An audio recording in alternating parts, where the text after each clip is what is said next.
सुबह का वक्त था। गांव के कुछ घरों पर नरम धूप फैल रही थी। परिंदे चहचहा रहे थे और मर्गा बांग दे रहा था। किसान चारपासी से उठा, बीवी ने चूल्हा जलाया और धुआं आसमान की तरफ उठने लगा। बच्चे खेलने लगे और गाय सहन में बंधी खड़ी थी।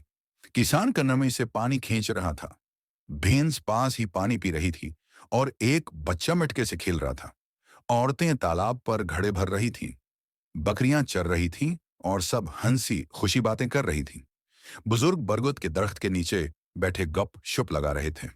कोई हक्का पाई रहा था, कोई हंसी मजाक कर रहा था। पास ही एक बैलगाड़ी खड़ी थी। किसान हल और औजार बैलगाड़ी पर रखकर खेतों की तरफ रवाना हुआ। रास्ते के दोनों तरफ सब्ज खेत लहरा रहे थे और नहर का पानी बह रहा था।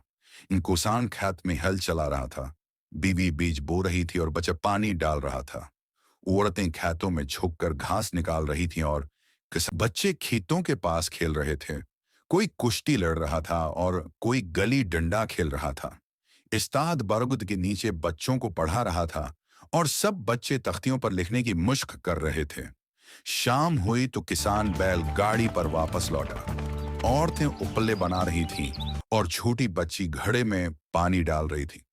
सोहन में गाय भैंसें और बकरियां बंधी थीं। मरगियां दाना चग रही थीं और बछड़ा चल रहा था। बच्चे बकरी के बच्चे के साथ खेल रहे थे और एक बच्चा कित्ते के पास बैठा था।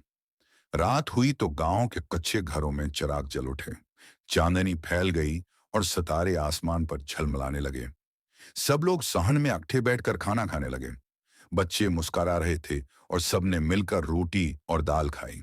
खाने के बाद बुजुर्ग बरगद के नीचे लालटेन के साथ बैठ गए। बच्चे उनके गिर्द जमा हुआ और वो कहानी सुनाने लगे। आखिर में मुस्कुराकर बोले, मेहनत और सच्चाई खुशियां लाती है।